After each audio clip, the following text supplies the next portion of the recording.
শিপ্রা আমি তোমারে বিয়ে করতে চাই, আমি তোমারে ছাড়া থাকতে পারবো না।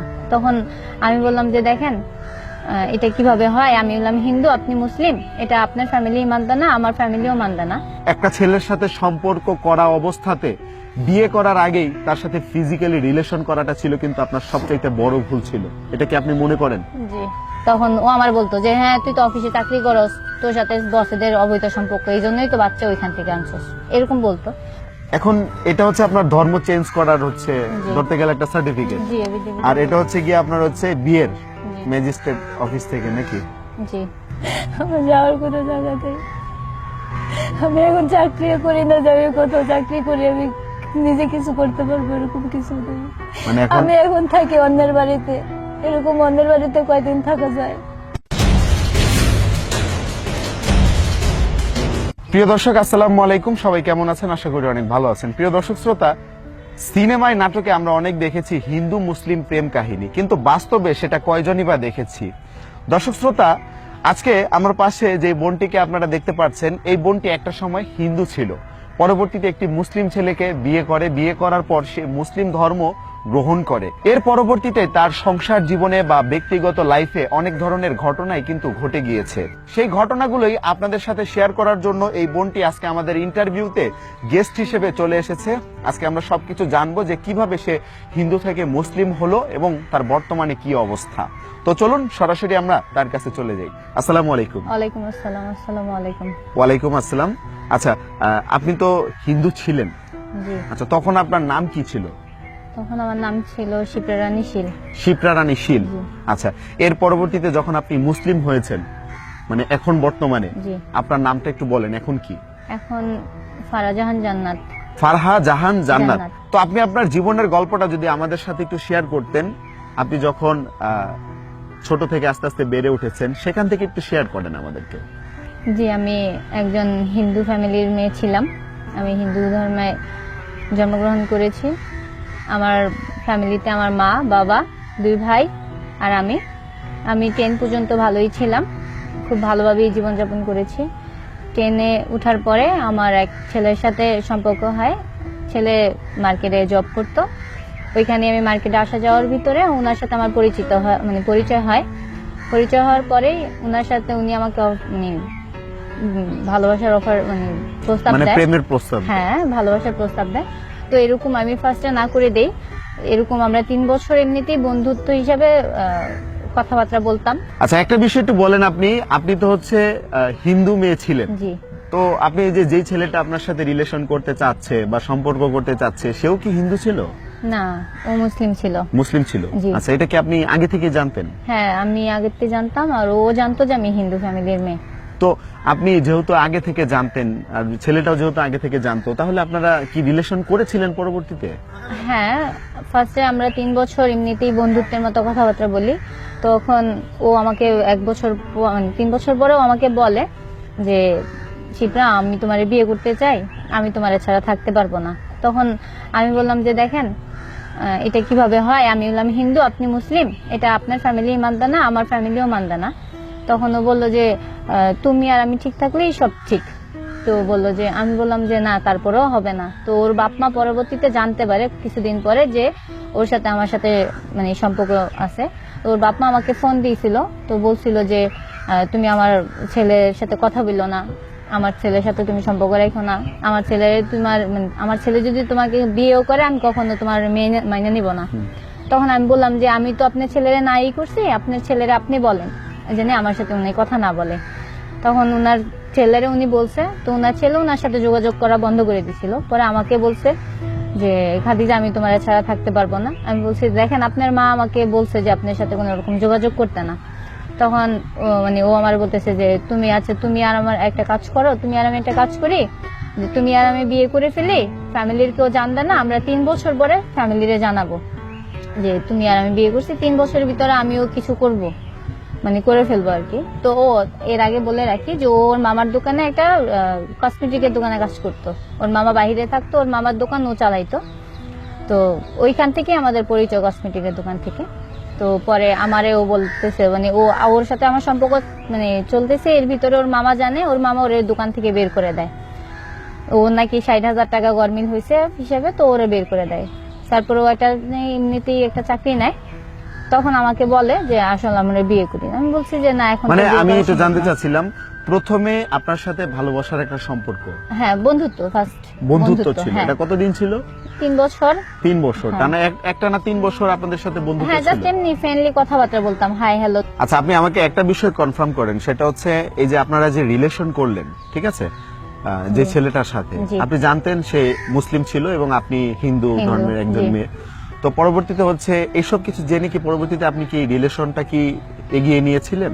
হ্যাঁ, আমি বলছিলাম যে আমরা রিলেশনে থাকি, তারপরে মানে ওই বলছিল যে আমরা রিলেশনে থাকি, তারপরে এটা দেখা যাবে। তো 3 বছর পরে আমরা ফ্রেন্ডশিপের পরে রিলেশনে আসি। মানে তো প্রথম 3 বছর হচ্ছে আপনারা, এমনি ফ্রেন্ডলি কথা বলি, মানে ওনার দোকানে আসা যাওয়া করি এমনিতেই, জাস্ট মানে ওনার একটা কোনো কসমেটিকের দোকান ছিল, হ্যাঁ, ওনার সেই মামার দোকানে দোকানে আপনি কাজ একজন করতেন। যেহেতু একজন মেয়ে, সেই ক্ষেত্রে অনেক ধরনের হ্যাঁ, কসমেটিক প্রয়োজনে আপনার, যাইতাম। তাহলে সেক্ষেত্রে যখন আপনি কোন ধরনের কসমেটিক আইটেম কিনতে যেতেন, জি। তখন তার সাথে দেখা হতো, কথা হতো, এখান জি। থেকে হচ্ছে একটা বন্ধুত্ব সৃষ্টি হলো। সৃষ্টি হয়, হ্যাঁ, এর পরবর্তীতে হচ্ছে সেটা একটা ভালোবাসায় ভালোবাসার দিক চলে নাই। যায়। জি, আচ্ছা, এর পরবর্তীতে আপনাদের দুজনের রিলেশনটা হয়ে যায়। জি। এখন আপনি একটু কথা বলবেন, যখন আপনাদের রিলেশনটা হয়, ঠিক আছে, যেহেতু আপনি একজন হিন্দু মেয়ে, ছেলেটা মুসলিম, জি। তখন সে কি আশ্বাস দিয়েছিল? সে কি আপনার ধর্মে চলে আসবে, মানে সে হিন্দু হয়ে যাবে নাকি আপনি মুসলিম হয়ে যাবেন?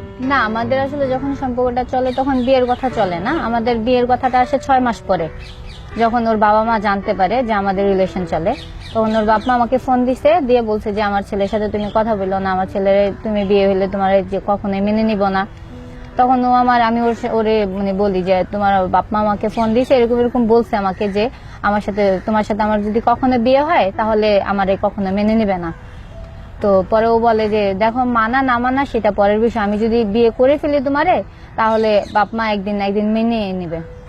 হ্যাঁ, আর ও বলতেছিল যে ওর ফ্যামিলি তো ওর কথা ওর বাপ মা অনেক মানে, ও যা বলবে ওর ফ্যামিলিতে তাই হবে। তখন আমি বলছি আচ্ছা ঠিক আছে। তো ওর সাথে আমি এরকম আবারও এরকম কথা বলতে থাকি কন্টিনিউ। তো এক সময় দেখা গেছে যে ও আমাকে খুব চাপ দেয় বিয়ের জন্য। ওর বাপ মা যখন ওরে বলে যে তুই মেয়ের সাথে কথা বলবি না, ওই মেয়ে ভালো না, মানে এই মেয়ে আমি কখনো মাইনা নেব না, তখন ও বলে আমাকে যে চলো শিপ্রা আমরা বিয়ে করে ফেলি, দরকার হলে 3 বছর আমরা কেউ কাউকে জানাবো না, আমার বাপ মারও আমি জানাবো না, তুমিও তোমার ফ্যামিলিরে জানাইবা না। 3 বছর পরে যখন আমি একটু মানে নিজের পায়ে দাঁড়াবো, নিজে কিছু করতে পারবো, তখন আমরা 3 বছর পরে আমরা একত্র হব, তখন তুমি তোমার বাপ মারে জানাই, আমি আমার বাপ মারে জানাবো। তারপর ওনারা যদি মানে তো মানলো, না মানলে নাই, আমরা দুজন একসাথে থাকবো। তো এরকম করে 1 বছর পরে আমাদের বিয়ে হয়। আমাদের বিয়ে হয় 17 সালের 2017 সালে। হ্যাঁ, 2017 সালে এপ্রিলের 7 তারিখ। মার্চের 30 তারিখ আমি এফিডেভিট করে মুসলিম হই, আর এপ্রিলের 7 তারিখ আমরা বিয়ে হয় আর কি, আমাদের মানে কাজী অফিসে আমাদের বিয়ে হয়। মানে আগে কি আপনার ধর্ম চেঞ্জ করেন আপনি? হ্যাঁ, আগে ধর্ম আচ্ছা, এখন change একটু করতাম। কথাটা বলবেন, ধর্ম চেঞ্জ করে আপনি হিন্দু থেকে মুসলিম হয়ে গেলেন, জি, তখন হচ্ছে কি আপনার নাম যখন শিপ্রা ছিল সেই নামটা চেঞ্জ করা হয়েছিল? জি, তখন আমার নামটা চেঞ্জ করা হয়েছে। তখনই কি নাম দেওয়া হয়েছিল? তখন এফিডেভিটে দেওয়া হয়েছিল যে ফারহাজাহান জান্নাত। আচ্ছা আচ্ছা ফারহাজাহান জান্নাত। আচ্ছা, ধর্ম চেঞ্জ করার পর এটা কি মানে এই বিষয়টা কি আপনার পরিবার জানতো? না, তখন আমার ফ্যামিলি জানতো না, মানে আপনি নিজের থেকে আপনার ধর্মটা চেঞ্জ করে ফেললেন, বাট এটা হচ্ছে আপনার পরিবার জানে না। জানে না। কারণ পরিবার থেকে কি আপনি যথেষ্ট পরিমাণ সাপোর্ট সব সময় যে কোনো একটা প্রবলেমে পড়লে বা যে কোনো কিছু লাগলে সাপোর্টটা পেতেন না? হ্যাঁ, পেতাম, আমার ফ্যামিলি আমার জন্য অনেক করছে। অনেক করছে। হ্যাঁ। তারপরে এই বিষয়টা আপনি আপনার ফ্যামিলিকে শেয়ারই করেন নাই? না, এটা আমি বিয়ের পরে 2 বছর পরে আমার ফ্যামিলি জানতে পারছে যে আমি এরকম মানে আপনার হিন্দু থেকে মুসলিম হয়েছি আর এই ছেলেরে বিয়ে করছি। আর এই ছেলের সাথে যে আমার ফ্রেন্ডলি মানে কথা হয়, এটা আমার ফ্যামিলি জানতো, যে আমার সাথে বন্ধুত্ব আছে ওই ছেলের সাথে, এটা জানতো। আর ওর আমার ফ্যামিলিতে গেছো গেছে কি দাওয়াতে। মুসলিম পরিচয় দিয়ে? হ্যাঁ, মুসলিম পরিচয়ে আমার ফ্রেন্ড, আচ্ছা, জাস্ট ফ্রেন্ড। আর ওর দোকান থেকে আমার মা বাবা সবাই মানে কেনাকাটা করতো, আমার আত্মীয় স্বজন সবাই ওর দোকান থেকেই কেনাকাটা করতো। তো ওই হিসাবে ওরে চিনতো, তো আমার ফ্রেন্ডলি মানে ফ্রেন্ড বলছে, ওই হিসাবে আমার ফ্যামিলি আর কি ওইভাবে ওর সাথে মানে কথা বলতো। তো আমার ফ্যামিলি পরে আমাদের বিয়ে হয়। তো বিয়ের পরে আমাদের কথা ছিল এরকম যে 3 বছর ও আমার সাথে মানে ও কাউকে বলবে না, আমিও কাউকে বলবো না। তো এর ভিতরে আমার ফ্যামিলিতে আমার সাথে একটু সমস্যা হয়। তো সমস্যা হলে আমি ওরে ফোন দিই যে আমার ফ্যামিলিতে এরকম সমস্যা হইতেছে, আমি এই ফ্যামিলিতে থাকবো না, তুমি যদি আমার নাও তো নাও, না নিলে আমি আমার মতো চলে যাবো। মানে আপনি একটু ক্লিয়ার করেন, আপনি হচ্ছে বিয়ে করলেন এরপর, জি। বিয়ে করলেন হচ্ছে গিয়ে আপনার এই দেখা গেছে 2017 সালে। জি।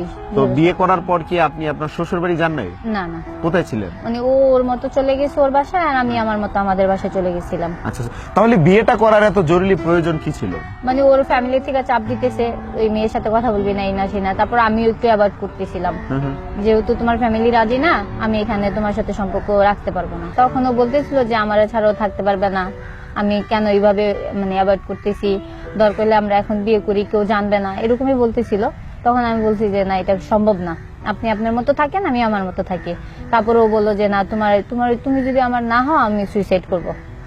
তারপর আমি বললাম যে আচ্ছা ঠিক আছে।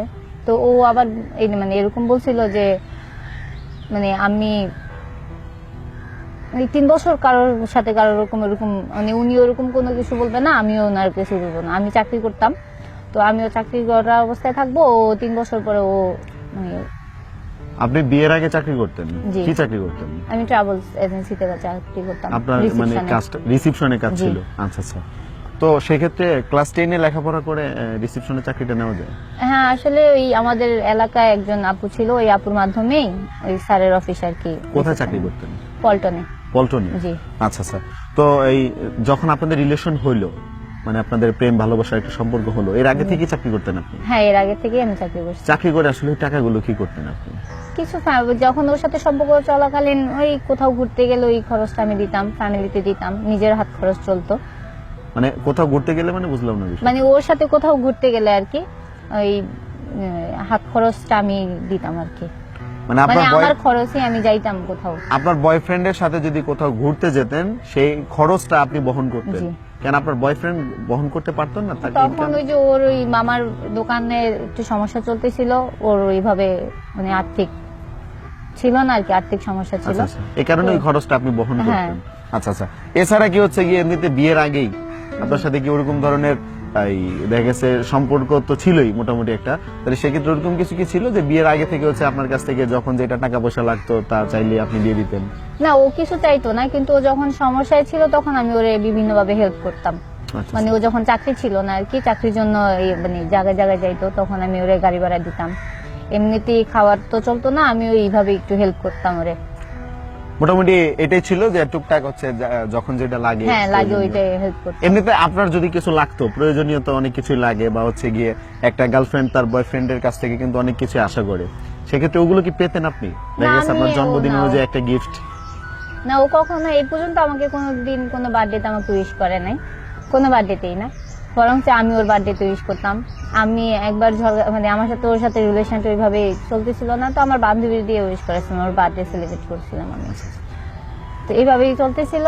তো আমার একদম পুরো ফোর্স করে যে ও আমার বিয়ে না করলে ও সুইসাইড করবো, এই করবো সে করবো। তখন আমি বললাম যে আমি তো ধর্ম চেঞ্জ করবো না, তুমি পারবা আমার ওইভাবে মাইনে নিতে? এটা কি সম্ভব, তুমি বলো।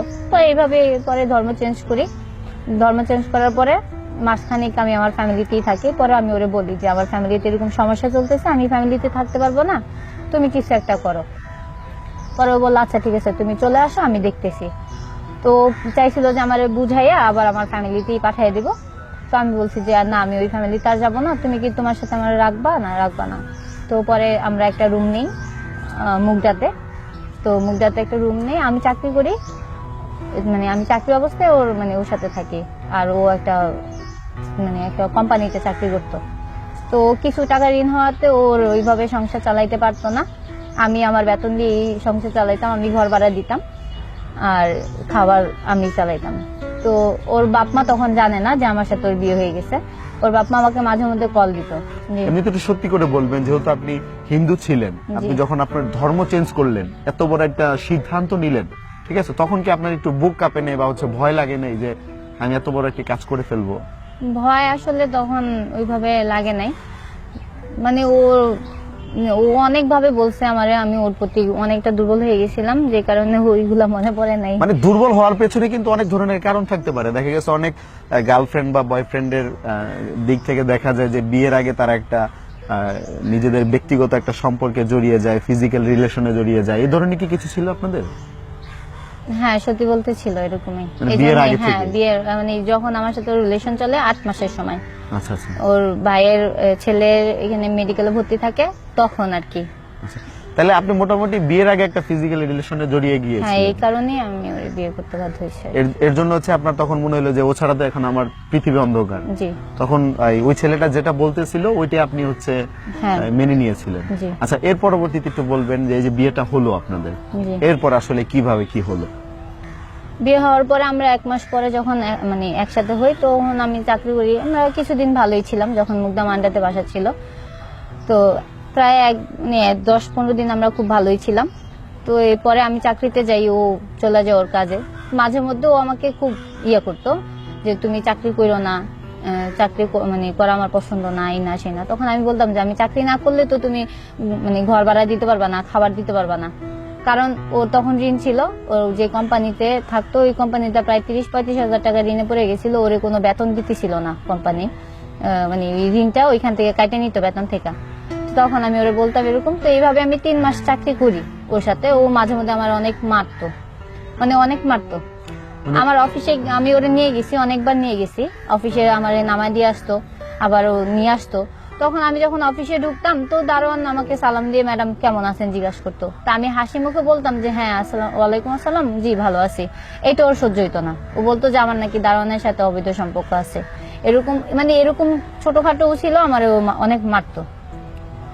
তো পরে এক সময় 3 মাস পরে আমরা যখন মুগদার থেকে মান্ডায় চলে আসি রুম ভাড়া নিয়ে, তো মান্ডায় আসার পরে ওইখানে মানে আমাকে 6 মাস আমরা একসাথে ছিলাম। 6 মাস আমরা একসাথে ছিলাম। তো 6 মাস আমার অনেক মারধর করছে।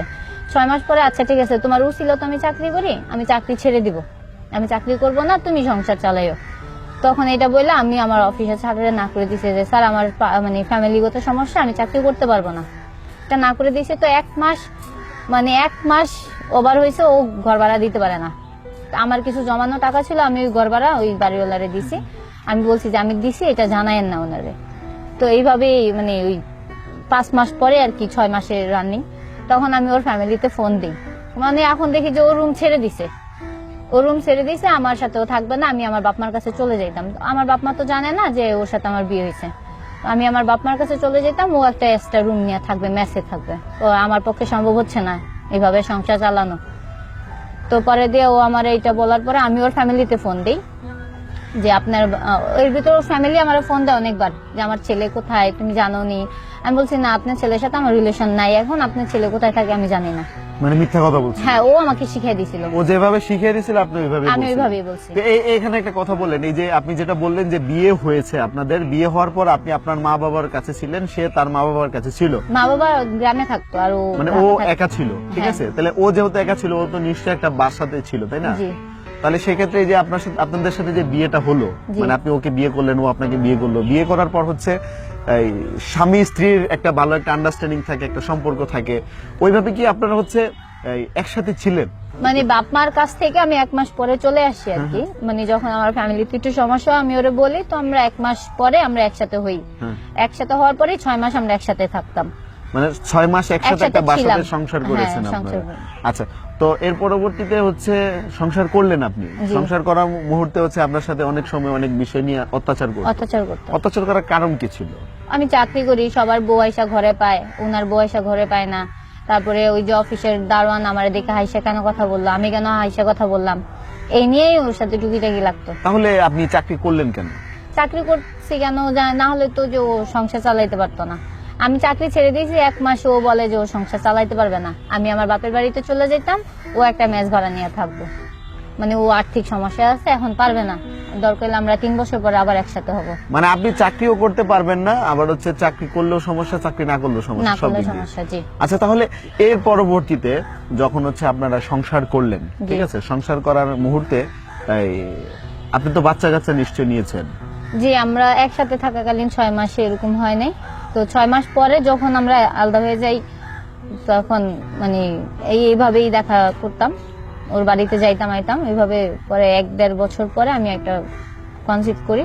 তো পরে দিয়ে ও আমার সাথে অনেক মানে মারধর করে যে আমি কেন এখন কনসিভ করলাম, ওর এখন বাবা হওয়ার বয়স হয় নাই। হ্যাঁ, ও অনেক ট্রাই করছে বাচ্চারা আমি যেন নষ্ট করে ফেলি। তখন আমি বলছি যে না, আমি বাচ্চা নষ্ট করবো না, তুমি যদি তোমার বাচ্চার মানে বাপ পরিচয় নাও দাও, তাও আমি আমার বাচ্চা নিয়ে থাকবো, সমস্যা নেই, তুমি নাইলে তুমি বাচ্চার পরিচয় দিও না। তখন ও আমার বলতো যে হ্যাঁ তুই তো অফিসে চাকরি করস, তোর সাথে বসেদের অবৈধ সম্পর্ক, এই জন্যই তো বাচ্চা ওইখান থেকে আনছস, এরকম বলতো দেখে আমি একবার ওর সাথে একটু রাগারাগি করছি। ও আমার পেটে লাথি দেয়, মানে পেটে যায়, মানে ওর উদ্দেশ্য ছিল যে বাচ্চাটা নষ্ট হয়ে যায়, মানে অনেক মারধর করে। এই 2 দিন পরেই আমি শুনি যে মানে আমার বেবি নষ্ট হয়ে গেছে। আচ্ছা আচ্ছা। তো এর পরবর্তীতে যখন এই যে আপনাদের সাথে এই যে ধরনের ঝামেলাগুলো পর্যায়ক্রমে হচ্ছিল, এটা কি রিলেশনের আগ থেকে বা হচ্ছে বিয়ে করার আগ মুহূর্তে কি এই ধরনের না ঝামেলাগুলো না, কখনো হতো? বিয়ের আগে ও তো আমার ছাড়া কিছু বুঝতো না। আমি বরং ওর সাথে খারাপ ব্যবহার করতাম। হ্যাঁ, মানে ওরা আমি মানে ও জানি আমার থেকে দূরে সরে যায়, আমি ওরা মানে এইভাবে অনেক রাগারাগি করতাম। প্লাস ওর সাথে আমি হাতও তুলছি একবার যে তুমি আমার ভুলা যাও, তখনও আমাকে রিটার্ন একটা বকা দেয় না বিয়ের আগে। হ্যাঁ, বিয়ের আগে। তাহলে এক্ষেত্রে একটা কথা বলবেন আপনি, তার কি আসলে কি মনে হচ্ছিল, যে তার উদ্দেশ্যটা কি ছিল? আমি জানি না, কিন্তু আমি একটু জানতাম যে ও আমার খুব লাভ করে, ও আমার ছাড়া থাকতেই পারবে না। আচ্ছা আচ্ছা। মানে ও অনেক দেখাইছে। আমার বান্ধবী, আমি একবার কথা বলা বন্ধ করে দিয়েছি, আমার বান্ধবীদের কাছে ফোন দিয়ে কানাকাটি করছে, আপনি বলেন শিপ্রারে বুঝান। তো একবার আমার বান্ধবী ওর সাথে দেখা করানোর জন্য মিথ্যা কথা বললে আমাদের এলাকায় একটা নিয়ে যায়। তো আমি যখন ওরে দেখি তখন আমি ওরে বলি যে তুই এখানে আমার আনছিস কে? কয় কি ও আমারে বলছে যে তোর সাথে দেখা করাই দিতে, এই জন্য আমি আনছি। পরে আমি ওই বান্ধবীর সাথে রাগারাগি করি, তো এলাকা তো আমার, তো আমি ওই এলাকায় ওর সাথে বেশি বার্গেনিং করতে পারবো না। ও বললো যে চলো, তো ও আমার নিয়ে হাতে ঝিল যায়। পরে আমার বলে যে মানে শিপ্রা আমার যা হয়েছে ভুল হয়েছে, আমার তুমি মাফ করে দাও, আমি তোমরা ছাড়া থাকতে পারতেছি না। পরে ও আমারে বলে, কান্নাকাটি করে অনেক, তখন আমি রাজি হই আর কি বিয়েতে। আচ্ছা, তো এর পরবর্তীতে যখন আপনাদের বিয়ে হয়ে গেল, সংসার করলেন আপনারা, আপনি বাবার বাড়িতে ছিলেন, সে তার মতো ছিল, আবার পরবর্তীতে একসাথে একও হলেন, ঠিক আছে? এর পরবর্তীতে সংসার করার পর আসলে কি মানে আপনার হাজবেন্ড কি এখন, একটু ডিরেক্টলি বলেন তো, এখন কি বর্তমানে আপনার সাথে আছে? না, এখন আপনার সাথে নেই। এই না থাকার কারণটা কি? না থাকার কারণ ওর বাপ মা যখন 6 মাস পরে আমি যখন ও রুম ছেড়ে দেয়, আমি ভাবি যে ও যদি আমার সাথে আর কোন রকম যোগাযোগ না করে, ওর বাবা মাও জানে না, আমি আর ওর কোথায় পাবো যদি ও এখান থেকে চলে যায়। তখন আমি ওর বাপ মারে ফোন দিয়ে বলি যে আপনার ছেলে কোথায় আছে, আপনারা আসেন, আমি দেখাই দিব। পরে দিয়ে আমি আমার বাড়িতে নিয়ে যাই ওর আব্বুরে। পরে ওর আব্বু ওই আমাদের পার্শ্ববর্তী যে আন্টি বলে যে আপনার ছেলে এই মেয়েরে বিয়ে করছে।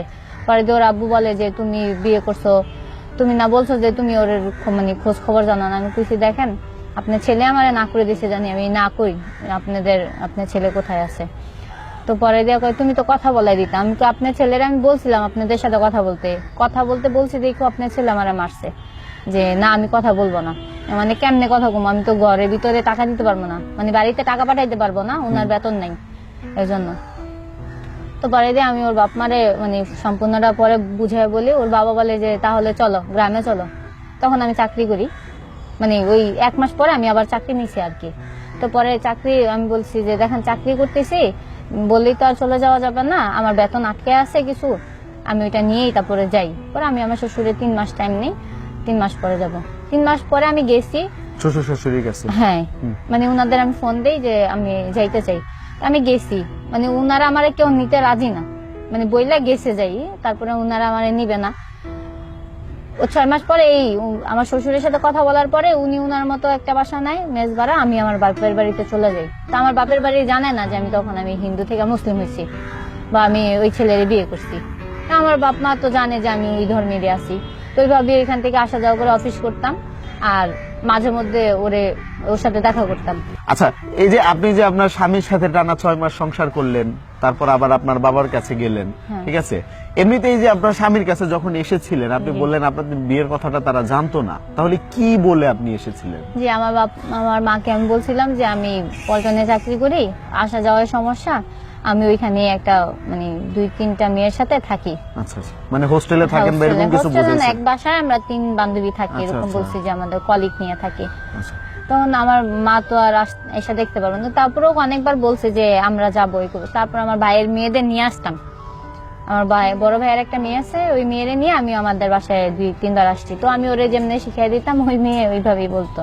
এর পরবর্তীতে এই যে আপনার মা বাবা জানে যে আপনি হচ্ছে বান্ধবীদের সাথে থাকেন, ওখানে থেকে কাজ করেন, তাহলে কাজ করে টাকা কি মা বাবার কাছে দিতেন আপনি? না, আমার বাপ মা ওইভাবে টাকা চাইতো না, আমি আমারটাই চালাইতাম। মানে আপনার নিজে এমনিতে মা বাবা কি আপনার মানে না আর্থিক মানে কোনো সহযোগিতা আমার থেকে নিত না, বা আমিও দিতাম না। জিজ্ঞেস করতো না যে তোর কি অবস্থা, কেমনি কি?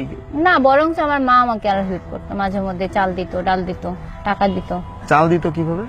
মানে আমি ওই এলাকায় মার সাথে দেখা করতে গেলে শুক্রবারে দেখা গেছে মার সাথে দেখা করতে যাইতাম, তখন কি বাজার জানতো বিয়ে সদাই করে করছে? না না, জানতো না। তারপর আপনাকে হ্যাঁ, বাজারটা মানে মা জানতো যে আমাকে মানে অফিস থেকে একটু লেট করে বেতন দেয়, মানে 1 মাস 2 মাস এরকম ঘুরায় বেতন দেয়, এটা মা জানতো। তাহলে মোটামুটি মা বাবার কাছ থেকে ভালো সাপোর্টই পেতেন আপনি। জি তো এর পরবর্তীতে যখন হচ্ছে আপনি বিয়ে করে ফেললেন, জি। ঠিক আছে, বিয়ে করার পরবর্তীতে যখন স্বামীর সংসার করলেন, তখন থেকে হচ্ছে আপনার প্রতি একটা মানে অত্যাচার ক্রিয়েট হতো, এটা কি? মানে সেটা আমার স্বামী মনে হয় আমার সাথে করতো।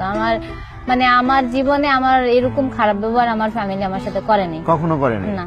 আচ্ছা, এখন পরে লাস্ট পর্যায়ে আসলে কি হলো আপনার স্বামীর সাথে? এখন লাস্ট পর্যায়ে ও তো মেসে থাকতো আর আমি আমার বাপের বাড়িতে থাকতাম, তো মাঝে মধ্যে ওর ভাইয়েরা আবার নিয়ে আসে। ও একটা ব্যবসা আমি ধরাই দিই ওরে, ওই চকের থেকে মাল আনতো, দোকানে দোকানে দিত। তা আমি ওইখানে ওরে কিছু ইনভেস্ট করি, আমার কিছু জমানো টাকা। তারপর ওর সাইকেল দরকার, একটা সাইকেলও কিনে দিই আমি। পরে মানে ও এরকম চলতে থাকে ওর। পরে ও যখন একটা রুম নেয়, রুম নিয়ে ওর বড় ভাইরে আনে ঢাকা, যে ও অর্ডার কাটবো, ওর বড় ভাই ডেলিভারি দিবে এরকম। তো পরে ওর বড় ভাইরে আনে একটা রুম নেয়, তখন মানে আমি ওর বাসায় ওপেনলি যাওয়া আসা করতাম, যেহেতু ওর ফ্যামিলি জানে। আমি যাইতাম আইতাম ওর বড় ভাইয়ের কাছে, কিন্তু ওর বড় ভাই জানতো যে আমি ওর বাড়িতে যাই আসি, কিন্তু ওর ফ্যামিলি, ওর বাপ মা এটার ভিতরে ইচ্ছুক ছিল না যে আমি ওর সাথে কোনো রকম যোগাযোগ রাখি, ওনাদের ইচ্ছার বিরুদ্ধে। আমি ওখানে যাইতাম, লুকিয়ে যাইতাম, লুকিয়ে আসতাম, এরকম শুধু ওর বড় ভাই জানতো। তো এরকম 1 বছর গেছে গা, তখন ওই যে মানে আমি প্রেগনেন্ট হই আর কি। তো ওর বড় বোন আসার পরে একটা ঝামেলা নিয়ে ও আমার এরকম মারধর করে, পরে আমার মানে আপনাকে কি পর্যায়ক্রমে সবসময় হচ্ছে কি গায়ে হাত তুলতো? গায়ে হাত তুলতো, কথায় গায়ে হাত তুলতো। মনে হয় যে আমি ওর সাথে যে সম্পর্ক থাকাকালীন ব্যবহারটা খারাপ করতাম, ওইটাই রুশিল নিত বিয়ের পরে, এরকম করতো। সম্পর্ক থাকা অবস্থায় আপনি ব্যবহার খারাপ করতেন? মানে আমি বলতাম যে তোমার বাপ মা যেহেতু চায় না, আমি তোমার সাথে সম্পর্ক রাখতে চাই না, এরকম করতাম। আপনার দিক থেকে আপনি ভেবেছিলেন যেহেতু আপনি একজন হিন্দু মেয়ে, জি, এর জন্য হচ্ছে আপনি এই সম্পর্কটা এড়িয়ে যেতেন। হ্যাঁ, ওর মাই আমাকে তাহলে আপনি এই যে যখন আপনার একটা শারীরিক সম্পর্কে লিপ্ত হলেন, তখন কি আপনার এটা ভাবেন নাই যে আপনি একজন হিন্দু মেয়ে, আপনার স্বামী না, হচ্ছে তখন তো মুসলিম? বিয়ে ডিসিশন হয়ে গেছিল, আমাকে বিয়ে করবে তখন। আচ্ছা আচ্ছা, তারপর বিয়েটা তখন আর করেনি? না, পরবর্তীতে আর একটু দেরি করেছে? হ্যাঁ, ওই যে ওর ভাইয়ের ছেলে মারা গেছিল, আচ্ছা আচ্ছা, এই জন্য। তো এরপরে এই যে আপনাদের সাথে যে এই যে সংসার করছিলেন, জি, এখন বর্তমানে হচ্ছে আপনার স্বামী কোথায় আছে? এখন আমার স্বামী কুমিল্লাতে আছে। কুমিল্লাতে আছে? জি। আপনি কোথায় আছেন? আমি ঢাকা। ঢাকায় আছেন? জি, তাহলে আপনি এখন কার কাছে আছেন? এখন আমি আমার এক ম্যাডামের কাছে আছি। তাহলে সেই ক্ষেত্রে আপনি ঢাকায় কেন? আপনার হাজবেন্ডের সাথে নেই কেন? জি, উনি আমাকে নিবে বলে নেয় নাই, আজকে 1 বছর যাবত ধরে নিবে বলে নেয় না। তখন আমি বলে বলি যে তুমি আমার নিতেছো না কে? কয় তুমি তো কয়েকবার গেছো, আবার চলে আসো। আমি কি তাই তুমি আমার মারধর করলে আমি চলে আসবো না? তোমার ফ্যামিলি সবাই আমার এরকম খারাপ ব্যবহার করে, আমাকে কথায় কথায় শোনায় যে তুমি অন্য জায়গায় বিয়ে করলে 5 লাখ টাকা পাইতা, ঘরের আসবাবপত্র পাইতা, হ্যাঁ এরকম করতা। আমি বলে বাহিরের মেয়ে, আমি বলে এরকম খারাপ মেয়ে, এগুলা বলে। এগুলা তো তুমি কিছু বলো না, তুমি কিছু বললেই তো হয়, তুমি তো কিছু বলো না, তুমি আরো বরং আমার মারধর করো। এগুলা এই জন্যই তো আমি চলে আসি। তো আচ্ছা, যাই হোক, আমি যা করছি, আমি যদি ভুল করে থাকি, আমি ভুল করছি, তুমি আমার মাফ করে দাও, তুমি তোমার বাপ মারে বলো যে আমার জন্য গ্রামে নেই। তো আমারে বলে যে আমার বাপ মা এখন তোমার আর মানবে না, তুমি বারবার যাও, বারবার চলে আসো, এগুলো আমার বাপ মা আর নিবে না তোমার না। পরে আমি বলি যে তাহলে তোমার বাপ মার সাথে আমি কথা বলি। ও বলে যে আচ্ছা ঠিক আছে, তাহলে তুমি যদি আমার বাপ মারে রাজি করায় নিতে পারো, যাইতে পারো, তাহলে যাও। তখন আমি আমার শ্বশুরের ফোন দেই। পরে আমি বলি যে মানে আমি আমার শ্বশুরে বলি, আব্বা আমি যা করছি আপনাদের সাথে অন্যায় করছি, ভুল আমার হলো, আমার আপনাদের হলো, আমার আমি যা করছি আপনি আমার মাফ করে দেন, আমি আর এভাবে থাকতে পারতেছি না। এই ভিতরে আমার ফ্যামিলি মানে 2-2.5 বছর পরে জানে যে আমি হিন্দু থেকে মুসলিম হয়েছি। তো এটা আমার ফ্যামিলি আর মাইনা নেয় না, কারণ আমি হিন্দু ছিলাম, হিন্দু থেকে মুসলিম হয়েছি, এটা কোনো ফ্যামিলি মানবে না। তো পরে আমি আমার ফ্যামিলিতে আর যাইতে পারি না, আমি আর আমার এক কাপুর বাসায় থাকি, ওইখানেই থাকতাম। তো ওর আমি ফোন দিতাম, তো আমার মানে এই বিষয়ে পাত্তা দিত না। তো ও বলতো খালি ওর বাড়িতে আমি যাইতে, মানে ওর বাসা ছিল ঢাকাতে, ওই ভাই আর ও একসাথে থাকতো। তো ওর ভাই যখন চকে যাইতো তখন আমার ও ডাকায় নিত, তারপর ওর ভাই আসার টাইম হলে আমারে পাঠাই দিত। এরকম প্রায় 1-2 বছর চলে। আর যখন আমি যাইতে না চাই তখন আমাকে বলে যে আমি নাকি অন্য ছেলেদের সাথে সম্পর্ক আছে, এটা ও জানা ফেলবে, এই কারণে আমি ওর কাছে যাইতেছি না, আমি অন্য ছেলেদের সাথে সম্পর্ক আছে, মানে অনেক বাজে বাজে কথা বলতো না গেলে। তো আমি যাইতে বাধ্য হইতাম, কারণ এরকম বাজে কথা শোনার থেকে যাওয়াই ভালো। পরে আমি যাইতাম, এভাবে আমি ওরে বলতাম যে দেখো অনেক হয়েছে, আর এরকম করো না। তোমার বাপ মারে বুঝাইয়া বলো আমি যা করছি ভুল করছি, আমি আর মাফ করে দাও তোমরা, তাও আমারে তোমরা নাও, আমি এইভাবে আর এইভাবে থাকতে পারতেছি না। তখন আমার মানে কোনো চাকরি আপনি নেই। ভুল করছেন মানে কি, আপনি কি আপনার হাজবেন্ডের মা বাবার সাথে কি খারাপ আচরণ খারাপ করেছেন? ব্যবহার করি নাই, ওই যে ওইখানে আমি ওরা মারধর করতো, মানে বিষয়টা এরকম ছিল যে আমি ওদের গ্রামে গিয়া প্রায় 12 দিনের মতো ছিলাম, মানে এই লাস্টের মানে কিছুদিন আগে বলতে মাস 6 আগে। তো ওর বাড়িতে গিয়ে আমি 12 দিন ছিলাম। তো ওর মা আর ভাই মানে ঝগড়া লাগছে, মানে 10 টাকা নিয়ে মার থেকে 10 টাকা চাইছে, মা বলছে না আমি দিব না। বড় ভাইয়ের সাথে মা এরকম লাগছে, তো ওনাদের কেউ কারোর সাথে ঝগড়া লাগলে আমার প্রসঙ্গটা তুলতো যে তোমার ছোট ছেলে এটা করছে, এই মেয়ে আনছে দইরা, মানে ড্যাবরা ডুবরা ওনাদের গ্রামের ভাষায় আমারে বিভিন্ন যথেষ্ট ধরনের পরিমাণে মানে খারাপ ব্যবহার করতো। হ্যাঁ, আমার শ্বশুর বাড়ি থেকে এগুলা দিছে, তোমার পোলায় কি আনছে, আমার তো একটা শ্বশুর বাড়ি আছে, তোমার পোলার তো শ্বশুর বাড়ি নেই, এগুলা নিয়ে প্রায় সময় আমার স্বামী আমার সাথে এরকম খারাপ ব্যবহার করতো যে ঠিকই তো আমার একটা শ্বশুর বাড়ি নাই। হ্যাঁ, পরে আমি বলতাম যে তুমি তো জানি না শুনে বিয়ে করছো, আমার ব্যাকগ্রাউন্ড জানি তো তুমি আমার বিয়ে করছো, আমি ভালো খারাপ এগুলো সব জানি তো তুমি আমার বিয়ে করছো, তাহলে আজকে কেন আমার এই কথাগুলো তুমিও শোনাও, তোমার বাপ মাও শোনায় তুমিও শোনাও, এগুলা নিয়েই মাঝে মধ্যে আমি ওর সাথে কথা বলতাম। তো ওর ভাই এরকম, আমি ওরা বলতে চাই যে তোমার ভাই তোমার মা ঝগড়া লাগছে, তো এইখানে আমার প্রসঙ্গ কেন তুলতেছে। তো আমি খাটে বসে কথা বলতেছিলাম, ও আমার লাথি দিয়ে নিচে ফেলাই দিছে, যে আমার বাপ ভাই মানে বাপ মা ভাই কইতেছে তুই আমার কথা, মানে তুই এখানে কথা বলতেছিস কে। মানে পর্যায়ক্রমে সংসারের ভিতর শুধু ঝামেলা। মানে আমার শুরু থেকেই আমার মানে যখন বিয়ে হয়েছে 1 মাসের পর থেকেও আমার সাথে এরকম। আচ্ছা, এখন পরবর্তীতে লাস্ট পর্যায়ে যে আপনার স্বামীর সাথে আপনি এখন নাই, কেন নাই? যে আমি ওইখান থেকে চলে আসার পরে, আমি বলি ওইখান থেকে চলে আসার পরে আমি ওর সাথে বলি আচ্ছা ঠিক আছে তুমি যেহেতু এরকমই করতেছো আমি তোমার সাথে থাকবো না, আমি আবার চলে আসি গ্রামে, মানে ঢাকা গ্রাম থেকে চলে আসি। এরপরে এই অন্যায়টাই আমি করছি যে আমি ওনাদের না বইলা চলে আসছি, না বইলা বলতে ওনারা না করছে আসতে, আমি চলে আসছি। মানে অন্যায়টা যেটা করছি সেটা হলো যে আমি ওনাদের সাথে এটা বলতাম যে আমার স্বামী যেখানে থাকবে আমি সেখানেই থাকবো, আমার স্বামী যদি ঢাকা থাকে আমি ঢাকা থাকবো, যদি গ্রামে থাকে আমি গ্রামেই থাকবো, আমার মানে আমার স্বামী যেখানে থাকে ওখানে থাকবো। এটা ওনাদের অবজেকশন ছিল যে না আমি গ্রামে থাকতে হইব আর আমার স্বামী ঢাকা থাকবে, তো এইটাই ওনাদের অবজেকশন ছিল। তো আমি বলছি যে আচ্ছা ঠিক আছে আমি আর এরকম করব না, আমি মানে গ্রামেই থাকবো, তোমরা আমার আরো জ্বালা মানে আরো কিছু করলে, আমার আরো অত্যাচার করলে আমি গ্রামেই থাকবো, তাও তুমি আমার নাও। তখন ও নিতে চাইতো না মানে। তো এরকম ওইখান থেকে আসার 1 বছর পরে আমার মানে 6-7 মাস আমার সাথে এরকম ভাবে কথা বলে। তো আমি বলছি আচ্ছা ঠিক আছে তুমি আমার নিবা না, এই করবা না সেই করবা না, তাহলে তুমি আমার সাথে কি করতে চাও? এইভাবেই থাকবি, আমি যেভাবে আছো এইভাবেই থাকবি। তখন আমি ওরে বলি যে দেখো এইটা কিভাবে সম্ভব, আমি এইভাবে আসমু জামু, তুমি আমার এরকম করবা, তো এইটা আর কয়দিন চলবো, তুমি তোমার বাপ মারে বুঝাও। আচ্ছা ঠিক আছে তুই যদি আমার বাপ মারে বুঝাইতে পারোস তাহলে তুই আয়। পরে আমি আমার শ্বশুরের ফোন দিই, আমার শ্বশুরে বলি যে এরকম বাবা আমি যা করছি ভুল করছি, আচ্ছা আমি গ্রামে থাকবো, আপনারা আমার নেন। তুই চলে আয়, সব যদি সহ্য করে তোর বাসুর ননদ তোর শ্বশুর শাশুড়ি সবাই অত্যাচার করবে, এগুলো সহ্য করে যদি তুই আইতে পারোস মানতে পারোস তো চলে আয়। তখন আমি বলছি যে এটা কি সম্ভব। তারপরে ও মানে আমি ওর সাথে আর পরে আমি আর ওর বাড়িতে যাইনি 6-7 মাস। তো আমার বলতো যে তুমি অন্য ছেলেদের সাথে রিলেশনে, আমি হ্যাঁ আমি অন্য ছেলেদের সাথে রিলেশনে আছি, তোমার সমস্যা, তুমি তো আমার নিতেছো না, তাহলে তুমি এইটা জানি না লাভ কি তোমার। তো এগুলা বলতাম। তো আমার পরে দিয়া বলতেছে যে ওর এক বোনের বিয়েতে যাবে, তো আমি বলছি যে তুমি গেলে আমিও যাব, কারণ আমি তো তোমার বউ, তুমি গেলে আমিও যেতে পারবো। তো ওর ইচ্ছা না আমি ওই বিয়েতে যাই, কারণ ওইখানে ওর একটা মানে অন্য মেয়েদের সাথে সম্পর্ক চলে, আমি জানতে পারি গাজীপুর মেয়ে, ওর বেআইন লাগে। তা আমি ওই মেয়ের ওই বিয়েতে আসবে এটা আমি জানতে পারি, তখন আমি ওরে বলি আর কি যে আমি ওই বিয়েতে যাবো, আমি দেখবো ওই মেয়ে আসছে কিনা, দরকার হলে ওই বিয়ে বাড়িতে আমি ঢুকবো না, দূর থেকে আমি দেখবো যে ওই মেয়ে আসছে কিনা। তো পরে বলে যে না তুমি যাইতে পারবে না, এইটা নিয়ে ও আমার সাথে সিদ্ধিরগঞ্জ কথা বলতে আসে।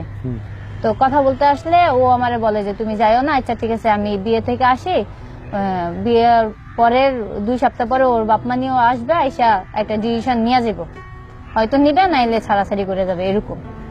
তা আমি বলছি কেন এটা এখন না, কেন তুমি এখনই করো, বিয়ের আরো 2-3 দিন বাকি আছে, তোমার বাপ মারে এখন আনাও, আনায় তারপরে একটা ডিসিশন নাও।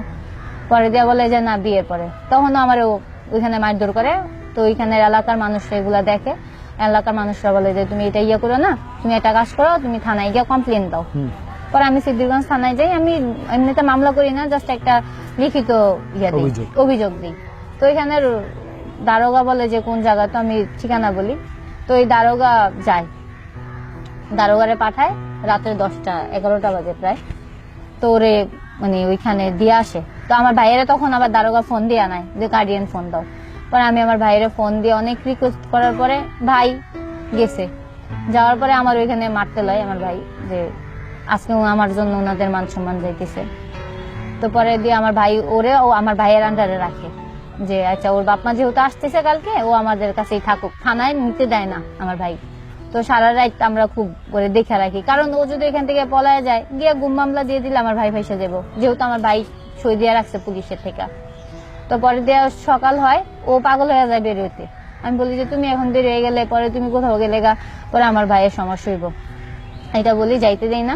ও ওই দারোগারে ফোন দিয়া বলে যে আমি নাকি ওরা মারধর করতেছি, আপনি কই রেখে গেছেন, ও আমার মারধর করে এই করে সে করে। তো ওই দারোগা আসে 3টার দিকে এসে ওরে নিয়ে যায়, ওরে আর আমার একসাথে নিয়ে যায়।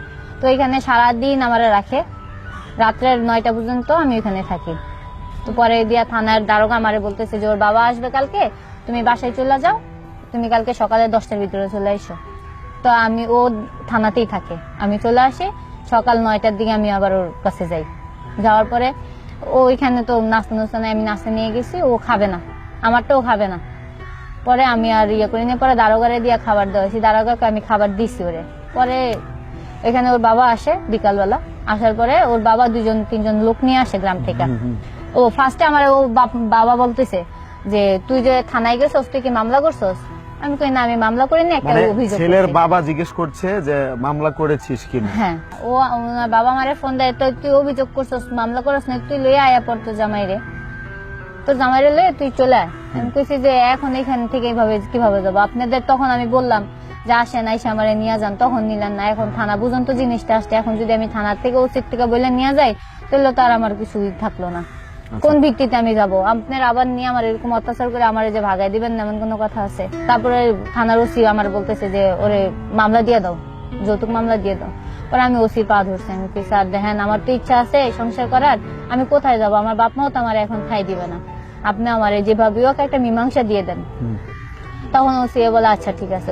ওসি ওরা বলছে যে তুই চিটাঙ্গুড়ে একটা বাসা নিয়ে নে, আমি তোর কম বাসায় একটা রুম দিয়ে দিই, তুই তোর বাপ মা ফ্যামিলি নিয়ে চলে আয়। মানে ওইখানকার ওসি বলতেছে যে আপনারা সংসার করেন আবার। হ্যাঁ। আচ্ছা, পরবর্তীতে হচ্ছে আপনারা তো কোনো না কোনো মতো এখান থেকে পরে চলে হ্যাঁ, আসলেন। উনাদের আন্ডারে ওসি দিয়ে দিছে, যেহেতু সালিশির লোক আসছে।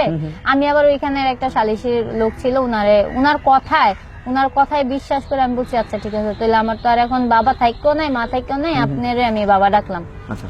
তো ওই বিশ্বাসে পরে ওসি আমারে উনাদের হাতে তুইলা দেয়। তো আমার গ্রামে আসা উনারা আমারে নিয়ে আসে, মানে উনাদের ওইখান থেকে আপনারা আবার হচ্ছে আপনার শ্বশুর বাড়ি চলে যান? শ্বশুর বাড়িতে, উনাদের বাড়িতে নিয়ে আসে আমারে। উনাদের বাড়ি মানে উনাদের আমার ফার্স্ট ঢাকার দিকে আনে, তারপর উনাদের বাড়িতে নেয়। উনাদের বাড়ি বলতে কাদের বাড়ি এটা? মানে আমার হাজবেন্ডের বাড়ি। আপনার হাজবেন্ডের বাড়ি মানে গ্রামের বাড়িতে? হ্যাঁ।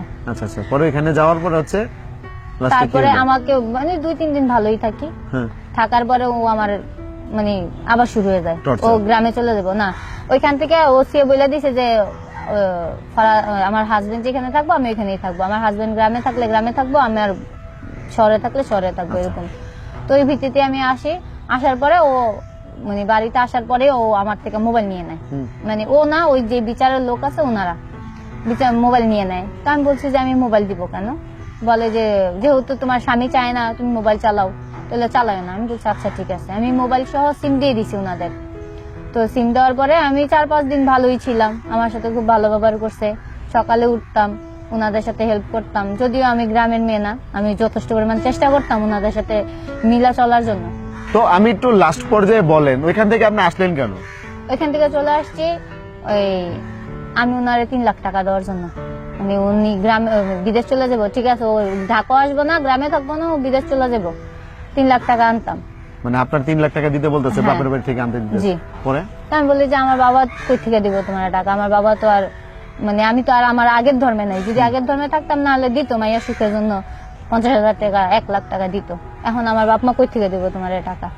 পরে দিয়ে আর আমি চাইলেও তো আমারে দিব না, কয় আমি জানি না, তুই চোকার কর। তো আমাকে অনেক মারধর করে, মারধর করার পর আমি বলি যে আমি আর এখানে থাকবো না। কয় তুই এটা প্রতিবারই চলে যাস, এবার তুই একবারে সাইন দিয়ে যাবে। আমি কি সাইন দিব? তো আমার সাইডা যাইতে হইব। আমি আমি তোমার সার মুখে, তোমার ইচ্ছে হলো তুমি আমার সাইডা দাও, ওরকম। পরে যে আমার অনেক মারধর করার পরে আমি বলি কি আমি ঢাকা চলে যাবো, আমি থাকবো না এখানে। পরে ওই লোকেদের ডাকায়, যে লোকেরা আমারে সিদ্ধিরগঞ্জ থানা থেকে নিছে, সিদ্ধিরগঞ্জ থানা থেকে ওই লোককে করে ডাকায় পরে দিয়ে আমার বলে যে তুই যেহেতু চলে যেতে চাস, আমরা তোরে আমাদের আন্ডারে আনছি, তুই এখন এখানে একটা লিখিত দেওয়া যাবে। তো পরে আমি বলি যে আমি লিখিত দিব, কি লিখিত দিব? যে আমি আমার স্ব ইচ্ছায় গেলাম গা। আমি বলছি যে না, আমি কোনো লিখিত দিব না। তারপর ওনারা আমার সাথে খুব খারাপ ব্যবহার করে।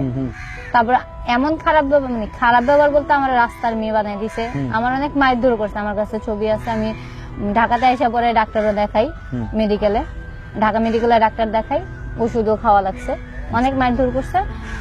মানে এমন জায়গায় মারধর করছে যেন আমি কাউকে না দেখাইতে পারি, এরকম। তো উনাদের পরে আমার থেকে ওনারা স্বীকারোক্তি নিছে যে আমি চলে যেতে চাই, আমি ওর ভাত খাইতে চাই না, এরকম স্বীকারোক্তি আমার ওনার রেকর্ডিং করছে, আমার মারধর করে। তুই যদি এটা নিয়ে কোনোদিন মার্কেটিং করস তাহলে কিন্তু তোর খারাপ হইব, কারণ আমাদের কোনো আইন আমাদের কিছু করতে পারবে না, এটা সালিসির লোকেদের কথা। মানে যারা আমার সাথে এরকম করছে, আমার নিয়া পরে এরকম করছে। পরে আমি ওনাদের বলি যে দেখেন আঙ্কেল, আমি আপনাদের কাছ থেকে এটা আশা করি নাই, আমি একটা হিন্দু থেকে মুসলিম হয়েছি, আপনারা আমারে বুঝাই দিয়া যাবেন, ওদের বলবেন যে তোরা এরকম খারাপ ব্যবহার করিস না, বরং আপনারা আমার এরকম প্রেশার দিতেছেন, এটা কেন করতেছেন? তুই খারাপ মাইয়া, তুই এরকম এরকম তোর ব্যবসায়ীটা, তুই জায়গায় জায়গায় বিয়ে করবি করে এরকম পোলা করতে এটা খাবি, এরকম আর অনেক বাজে বাজে কথা ওনারা অনেক কমেন্ট করছে। পরে আমি ওইখান থেকে ওনারা আমার থেকে জোর জবরদস্তি একটা কাগজে সই নিয়ে রাইখা দেয়, রাইখা আমারে মাগরিবের আজানের পরে আমার এলাকায় আবার দিয়ে যায় ওনারা, মানে আমার ঢাকা নামায় দিয়ে যায়। মানে আমি যে নেক্সট টাইম ওনাদের নামে থানায় কমপ্লেন করতে যাব সেই সুযোগও আমার ওনারা দেয় নাই, ওনারা আমার যথেষ্ট পরিমাণ হুমকির ভিতরে রাখছে। আচ্ছা, ওই আপনি যে বললেন যে ওই যে সাদা কাগজে সাইন দিয়েছিলেন, ওটা কিসের কাগজ ছিল? আমি জানি না, স্ট্যাম্প ছিল? স্ট্যাম্প ছিল না, আমি সাদা কাগজে সই দিয়েছি। মানে আমি যখন ওনাদের সই দিয়েছি বা ওনাদের সাথে কথা বলতেছি, আমার হিতায় জ্ঞান ছিল না সেটার মধ্যে। আচ্ছা, মানে আপনি অনেক ডিপ্রেশনে ছিলেন? খুবই, মানে এরকম ছিলাম যে এর পরবর্তীতে হচ্ছে কি আপনার এরপরে আপনি ঢাকা চলে আসলেন? হ্যাঁ, আমার ঢাকা ওনারা দিয়ে গেছে। ওনারই দিয়ে গেছে? দিয়েছে, তারপর কোথায় ছিলেন? আমি আমার ভাইয়ারে ফোন দিছি, ভাইয়া বলতেছে যে তুই এখানে আসবি কেমনে, সবাই জানে তুই হিন্দু থেকে মুসলিম হইছস, এখন তুই এখানে আসলে আমাদের আর মুখ থাকবো না, আমরা মুখ দেখাইতে পারবো না, লোক সমাজ আমাদের আর মান সম্মান থাকবো না, আমাদেরও ছেলে মেয়ে আছে, বিয়ে দেওয়া লাগবো, এগুলা কেমনে হয়? ঠিক আছে, তুই আসতে পারস যদি আমাদের ধর্মে তুই আবার ফিরে আসস। মানে আপনার ফ্যামিলি থেকে, মানে আপনার নিজের পরিবার যেটা হচ্ছে, তারা বলছে হচ্ছে যদি এখন আপনি আবার হিন্দু থেকে যেহেতু মুসলিম হয়েছিলেন, তো এখন যদি আপনি আবার মুসলিম থেকে হিন্দু হয়ে যান তাহলে আপনার পরিবার আপনাকে মেনে নেবে। আচ্ছা, তো এর পরবর্তীতে হচ্ছে আপনার স্বামীর সাথে কি সম্পর্ক একবারে বিচ্ছিন্ন? না, ওইখান থেকে আসার পরে আমি আমার স্বামীরে ফোন দিই কয়েকবার, যদিও আমার ফোন নাম্বার ব্ল্যাক লিস্ট করে রাখছিল। তো আমি ফেসবুকের সাথে নক করি, ইমুতে নক করি, পরে ওরা আমি বলি যে তুমি আমার সাথে এমন করলা কেন, তুমি তো আমার বলছিলা যে তুমি আমার ছাইরা যাইবা না, তাহলে আজকে কেন তুমি আমার সাথে এমন করলা? আমার মা, মানে ওর বাসায় যাওয়ার পরে আমার মা ওরে ফোন দিয়ে বলছে যে দেখো, মেয়ে আমার একটা ছিল, তুমি নিয়ে গেছো, আমার বুকের থেকে কাইরা লেগে গেছো, আমার মায়েরারে দেখে রাখো। আমি ওরে বলি যে তুমি এরকম কেন করলা, আমি তো তোমার কিছু করি নাই, আমি তুমি যেমনে চলছো এটুকুই আমি ওইভাবেই তো চলছি, খালি এটুকুই অবাধ্য ছিলাম যে তুমি আমার গ্রামে রাখতা, আমি ঢাকা, তুমি মানে আমি গ্রামে থাকবো তুমি ঢাকা থাকবো, এটা আমি রাজি ছিলাম না। এটা ছাড়া তো কোনো অন্যায় ছিল না, আমি তো তোমার বাপ মায়ের সাথে কোনো খারাপ ব্যবহারও করি নাই, আমি গ্রামে গেছি, আমার মানে কাজ করি না, এরকম অবজেকশন তোমার বাপ মা আমার দিতে পারবো না, আমি তোমার বাপ মায়ের সাথে খারাপ ব্যবহারও করি নাই, তাহলে আজকে কেন তুমি আমার এরকম করে আজকে এরকম ছাইরা দিলা?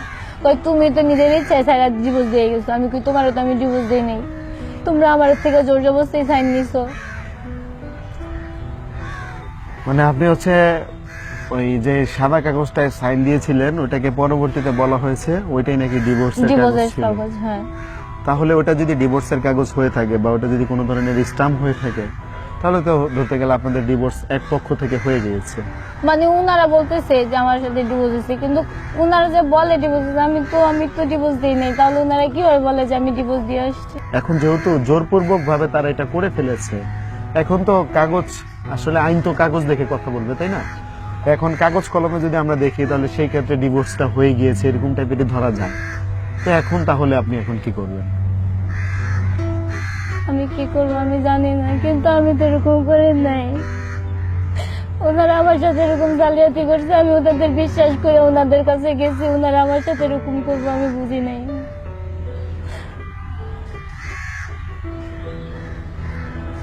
আমি ওর সাথে কথা বলি, পরে আমি জানতে পারি যে উনাদের ওই বিচারকের সাথে উনাদের সাথে ভালো সম্পর্ক, ওই খাতির আমার চাপ দিয়ে উনারা এরকম করছে। পরে আমি ওর পরাদের আমার হাজবেন্ডরে বলি। আপনাদের যখন বিয়ে হয়েছিল এখান থেকে কি কাবিননামা বা কোনো কিছু ডকুমেন্ট কি আপনার কাছে আছে? জি। একটু দেখাবেন আমাদের দর্শকদের।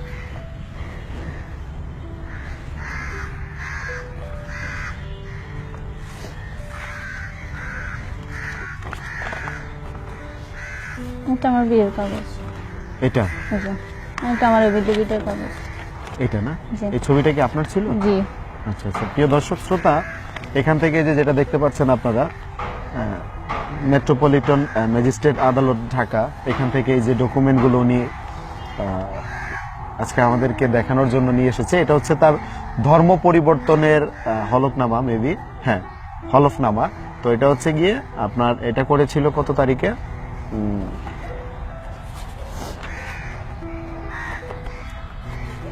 তো আপনারা যারা এগুলো হচ্ছে, এটা হচ্ছে মেবি এই যে 30/3/2017। এখন এটা হচ্ছে আপনার ধর্ম চেঞ্জ করার হচ্ছে ধরতে গেলে একটা সার্টিফিকেট, জি এফিডেভিট। আর এটা হচ্ছে গিয়ে আপনার হচ্ছে বিয়ের জি। ম্যাজিস্ট্রেট অফিস থেকে নাকি? জি। এখন বিষয়টা হচ্ছে এই যে আপনি যে স্বাক্ষরটা দিয়েছিলেন, স্বাক্ষর মানে এই স্বাক্ষরটা দেওয়া কি মোটেও জরুরি ছিল আপনার জন্য? আমি তো দিতে চাইনি, ওনারা জোর করছে। ওনারা জোর করে আপনার কাছ থেকে আমার স্বাক্ষর অনেক নিয়েছে? মাইন্ড করছে ওনারা, আমি একা ছিলাম, তাহলে আমার কেউ ছিল না, আমি ওনাদের কাছে বিশ্বাস করে গেছি। আপনি তো চাইলে আপনার মা বাবার কাছে বলতে পারতেন বিষয়গুলো, তাই না? আমার মা বাপ পেটের ভিতরে আগাবে না বলছে, আমার বাইরে বলছে ওনারা, আমার বাইরে আপনাকে যা মনে হচ্ছে আপনাকে যেটা ভালো মন চাই এটা করে। আপনার কি মনে হয়, মানে মা বাবা যে আগাবে না, কেন আগাবে না? শত কিছু হলেও তো আপনি তো মেয়ে। এই যে আমি ওনাদের কথা শুনি নাই, না শুনে আমি ধর্ম চেঞ্জ করছি। মানে সবচেয়ে মূল বিষয়টা ছিল আপনার ধর্ম চেঞ্জ করাটা। আপনি যদি একটা হিন্দু পরিবারের একটা ছেলেকে বিয়ে করার পরও যদি এই ধরনের একটা ঘটনা ঘটতো, তাহলে আপনার পরিবার আপনাকে মেনে নিত। জি।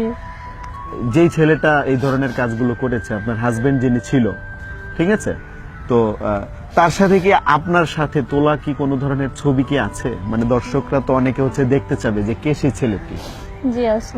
সেগুলো কি আপনি আমাদের এই ভিডিওতে দেখাতে আগ্রহী?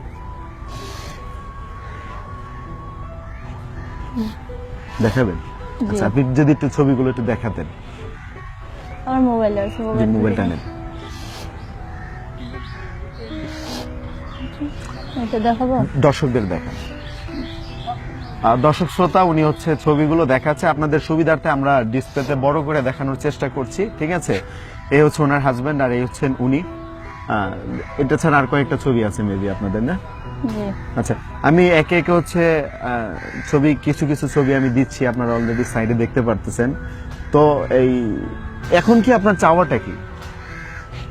আমার চাও আমার হাজবেন্ডের সাথে সংসার করা। আমি কোথায় যাব?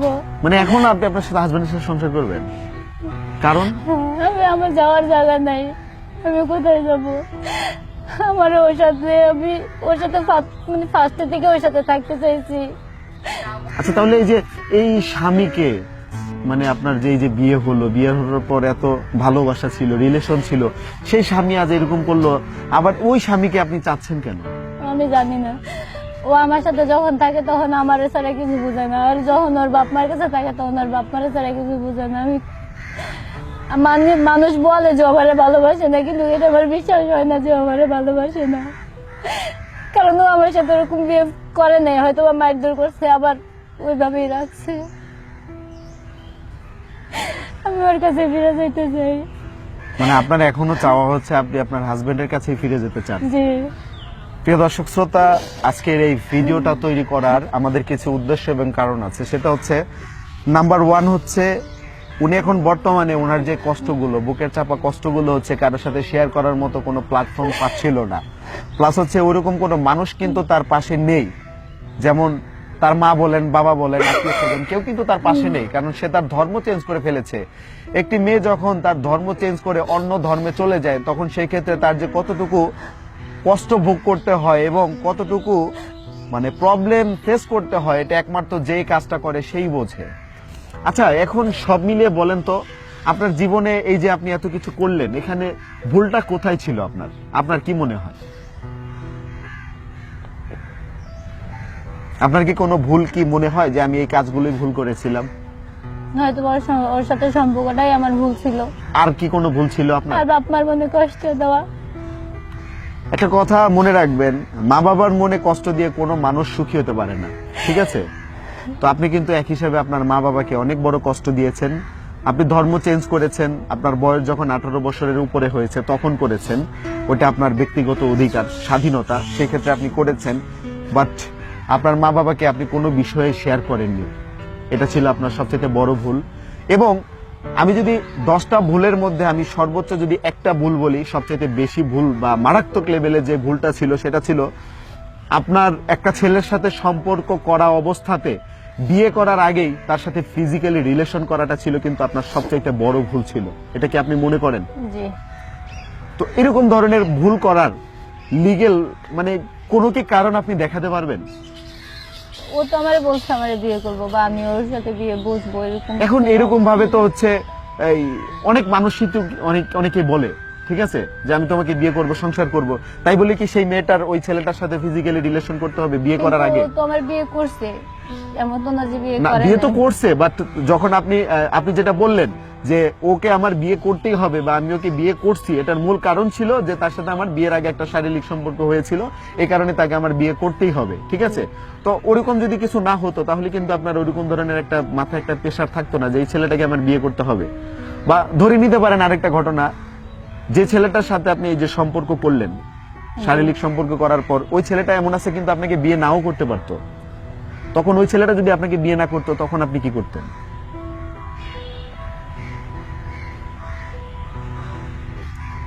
তখন আমার কি করার ছিল, আমার কিছু করার ছিল না। মানে তখন আপনি তো নিশ্চয়ই অন্য আরেকটা ছেলেকে বিয়ে করতেন, হয়তো বা। তাহলে কি তাকে ধোকা দেওয়া হতো না? এটা তো আমাদের মানে প্রমিস করাই ছিল যে আমারে বিয়ে করবো বা আমি ওরে বিয়ে করবো, এরকম।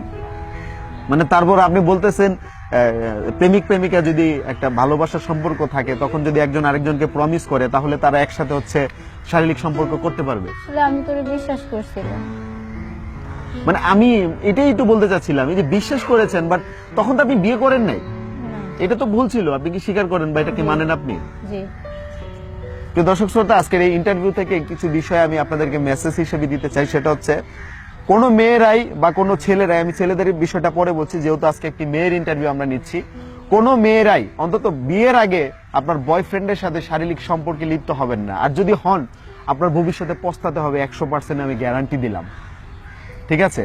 আর দ্বিতীয় কথা হচ্ছে মা বাবার মনে কষ্ট দিয়ে কোনো মানুষ সুখী হতে পারে না, তার বাস্তব প্রমাণ দেখেন আজকে উনি যদি একটা মানে উনি যেহেতু হিন্দু একজন মেয়ে, তাহলে সেক্ষেত্রে যদি একটা হিন্দু ছেলেকেও সে বিয়ে করতো তখন কিন্তু তার পরিবার থেকে হয়তো কিছুটা সাপোর্ট হলেও সে পেত, অবশ্যই পেত।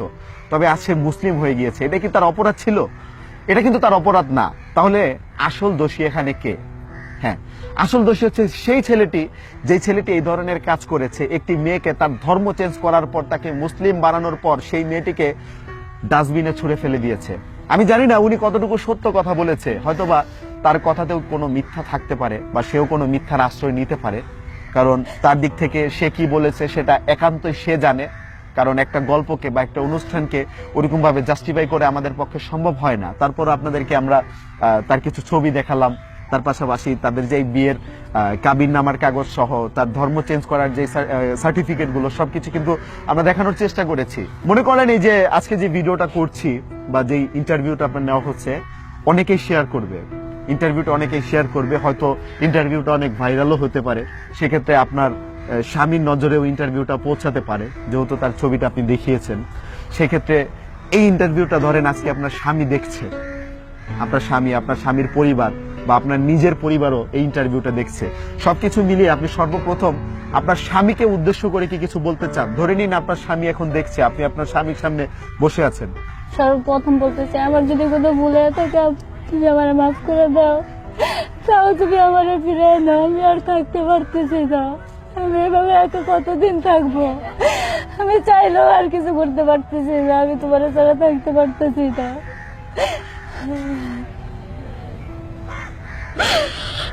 আমি কি তোমার সাথে একটু ভালো ব্যবহার করে যাই? আমি কি তোমার একটু ভালোবাসি যাই? তুমি কি আমার একটু ভালোবাসো নাই?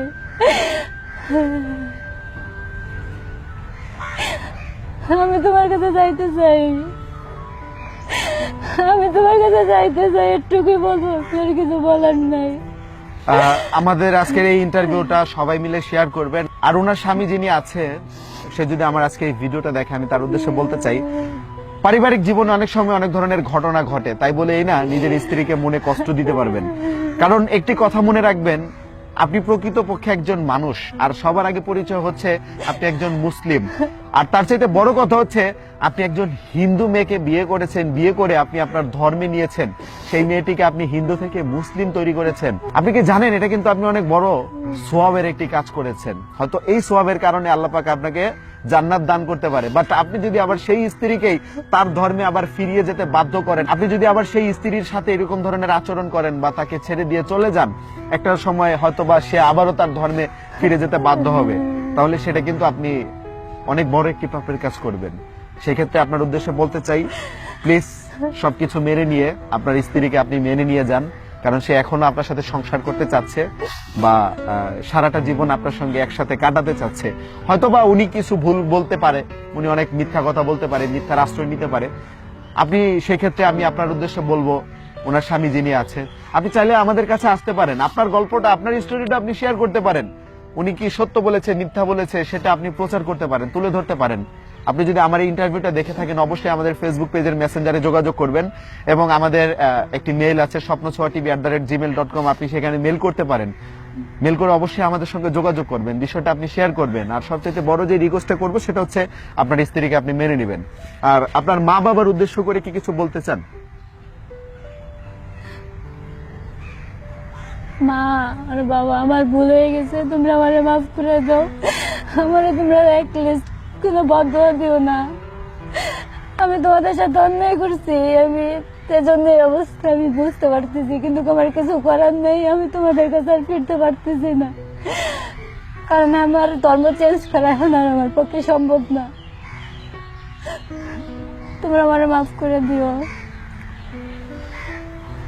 এই বোনটির পরিবারের যারা আছেন, যদি এই ভিডিওটা দেখে থাকেন, আমি তাদের উদ্দেশ্য করে বলতে চাই, আসলে মানুষ মাত্রই ভুল করে। তো আপনাদের পরিবারের তো একজন সদস্য যেহেতু ভুল করে ফেলেছে, তো সেক্ষেত্রে আর কি করার বলুন। তো যদি ওনার মা বাবা এই ভিডিওটা দেখেন, তাদের উদ্দেশ্যে বলবো, প্লিজ ওনাকে আপনারা ক্ষমা করে দিবেন, কারণ উনি অনেক বড় ভুল কাজ করেছে, মা বাবার মনে কষ্ট দিয়েছে। আর এই পৃথিবীতে আজ পর্যন্ত কোনো মানুষই কিন্তু মা বাবার মনে কষ্ট দিয়ে সুখী হতে পারেনি, হয়তো সেও পারবে না। তবে আপু, আমি আপনাকে যেটা বলতে চাই সেটা হচ্ছে, নাম্বার ওয়ান, আপনার অনেক ভুল আছে, আপনার লাইফে অনেক ভুল আছে, আপনি অনেক ভুল করছেন, ঠিক আছে। যেই ভুল আসলে কিছু কিছু ভুল আসলে ক্ষমার একেবারে অযোগ্য। সবচেয়ে বড় ভুল হচ্ছে আপনি আপনার মা বাবার মনে কষ্ট দিয়েছেন। তো যদি আজকের এই ভিডিও দেখার পর আপনার মা বাবা যদি মন থেকে আপনাকে ক্ষমা করে দিয়ে দেয়, সেটা তো অনেক ভালোই। তো এখন আপনি কি করতে চাচ্ছেন? মানে আপনি তো আপনার স্বামীর কাছে হচ্ছে যেতে চাচ্ছেন, এখন যদি আপনার স্বামী আপনাকে না নেয়, তাহলে আপনি এখন কি করবেন? মানে যাওয়ার কি কোনো জায়গা আছে বা কোথাও কি যেতে পারবেন? আমার যাওয়ার কোনো জায়গা নেই। আমি এখন চাকরি করি না, যাই কোথাও চাকরি করি, আমি নিজে কিছু করতে পারবো এরকম কিছু নেই। মানে আমি এখন থাকি অন্যের বাড়িতে, এরকম অন্যের বাড়িতে কয়দিন থাকা যায়? অন্যের বাসায় থাকেন বলতে কি, খাওয়া দাওয়া সবকিছু ওনাদেরই? সব ওনাদের। মানে এমনিতে আপনি ধরতে গেলে বেড়াইতে আসছেন? বেড়াতে না, ওনারা জাস্ট আমার দয়া করছে। আচ্ছা আচ্ছা, তো এখানে তো সব সময় থাকতে পারবেন না। না। প্রিয় দর্শক শ্রোতা, আমি আজকের এই ভিডিওটা যারা দেখছে, আমি সকলের উদ্দেশ্য করে বলবো, যারা বেসিক্যালি হচ্ছে বিভিন্ন প্রতিষ্ঠানের হয়তো মালিক হতে পারেন বা অনেক কিছু হতে পারেন, তো তাদের উদ্দেশ্যে বলতে চাই যে যদি আপনার এই বোনটাকে যদি কোনো ধরনের একটা চাকরির ব্যবস্থা করে দিতে পারেন, সেটা অনেক ভালো হবে, যেহেতু ওনার এখন চলতে হবে। আর ফ্যামিলি থেকে মনে হয় না ওনাকে আর সাপোর্ট করবে বা মেনে নিবে, কারণ উনি এখন বর্তমানে মুসলিম হিসেবে আছে বা মুসলিম ধর্ম গ্রহণ করেছে। এটা কখনোই কোনো একটা হিন্দু পরিবারের মা বাবা এটা মেনে নিবে না বা এটা মেনে নেওয়ার মতন নয়। তো সেই ক্ষেত্র থেকে এখন ওনার একটু বেঁচে থাকতে হলে কিছু করতে হবে। তাই আপনাদের উদ্দেশ্যে বলবো, আপনারা যদি তার কোনো একটা কর্মস্থানের ব্যবস্থা করতে চান বা করে দিতে চান, সেক্ষেত্রে প্লিজ আমাদের সঙ্গে আপনারা যোগাযোগ করতে পারেন। আর আমাদের সঙ্গে যোগাযোগ করতে হলে আপনারা যেটা করবেন সেটা হচ্ছে, আমার স্বপ্নছোয়া টিভি ইউটিউব চ্যানেলের ভিডিও ডিসক্রিপশনে দেখেন আমাদের একটা মেইল আইডি আছে, আমি মেইলটা বলে দিচ্ছি, আর ডিসপ্লে তো অলরেডি দেখতে পাচ্ছেন, সেটা হচ্ছে swapnochoa@gmail.com। আপনারা এখানে মেল করতে পারেন, শুধুমাত্র যারা তাকে একটা ভালো একটা চাকরি দিতে পারবেন এবং কত টাকা স্যালারি দিতে পারবেন বা কি চাকরি সেই সব কিছু আসল বিষয়ে আপনারা এখানে লিখে দিবেন। লিখে দেওয়ার পর হচ্ছে আপনার সাথে যোগাযোগ করার মতো একটা নাম্বার দিয়ে দিবেন। পরবর্তীতে আমরা তাকে সেই মেসেজটা দিয়ে দিব। দিয়ে দেওয়ার পর হয়তো আপনার সাথে বা আপনাদের সাথে যোগাযোগ করতে পারবে, শুধুমাত্র যারা একটা চাকরির ব্যবস্থা করে দিবেন। আর এমনিতে হচ্ছে আপনি কি আর্থিকভাবে কোনো সহযোগিতা বা সাহায্য নিতে চাচ্ছেন কারো কাছ থেকে? আমার আর্থিক সহযোগিতা এখন প্রয়োজন নাই, আমার শুধু আপনারা দোয়া করবেন আর যদি পারেন একটা চাকরির ব্যবস্থা করে দিবেন। প্রিয় দর্শক, উনি যেটা বললো, উনি আর্থিকভাবে কারো কাছ থেকে হাত পেতে সাহায্য চায় না। তো যদি ওনাকে কেউ একটা ভালো চাকরি দিতে পারেন অবশ্যই আমাদের সঙ্গে যোগাযোগ করুন, আমরা অবশ্যই তার সাথে যোগাযোগ করে দেওয়ার ব্যবস্থা করব, শুধুমাত্র যারা চাকরি দিতে পারবেন। ঠিক আছে? তো ওনার ইমার্জেন্সি খুব এই মুহূর্তে একটা চাকরি, ভালো একটা চাকরির প্রয়োজন অনেক। তো লেখাপড়া করেছেন ক্লাস 10 পর্যন্ত, জি। কোন ধরনের চাকরিগুলো করতে পারবেন আপনি? যেরকম হয়, আমি তো আর আমার ওইভাবে সার্টিফিকেট না যে আমি ভালো একটা কিছু আশা করতে পারি। মানে আপনি যেহেতু কাজ করেছিলেন, একটা হচ্ছে রিসিপশনে কাজ করেছিলেন, তাহলে রিসিপশন ক্যাটাগরি বা হচ্ছে বিভিন্ন মার্কেট বা শপের হচ্ছে কি জি। আপনার দেখা গেছে সেলসম্যান হিসেবেও টুকটাক চাকরি জি। করতে পারবেন। জি। আচ্ছা, তো যারা যারা যোগাযোগ করতে চান অবশ্যই যোগাযোগ করবেন। তো দর্শক শ্রোতা, আজকের ইন্টারভিউটি এই পর্যন্তই। ইন্টারভিউ প্রসঙ্গে যদি আপনাদের কোনো মতামত থাকে অবশ্যই কমেন্ট করে জানাবেন। সবাই ভালো থাকবেন আর এই ভিডিওটাকে বেশি বেশি করে শেয়ার করবেন। আর যারা যারা এখন আমাদের ফেসবুক পেজে লাইক দেননি অবশ্যই লাইক দিয়ে রাখবেন। ইউটিউব চ্যানেল স্বপ্ন ছোঁয়া টিভি অবশ্যই সাবস্ক্রাইব করে রাখবেন। আজকের মতো আমি মোহাম্মদ হৃদয় হাসান আপনাদের কাছ থেকে বিদায় নিচ্ছি। ধন্যবাদ সবাইকে। আসসালামু আলাইকুম।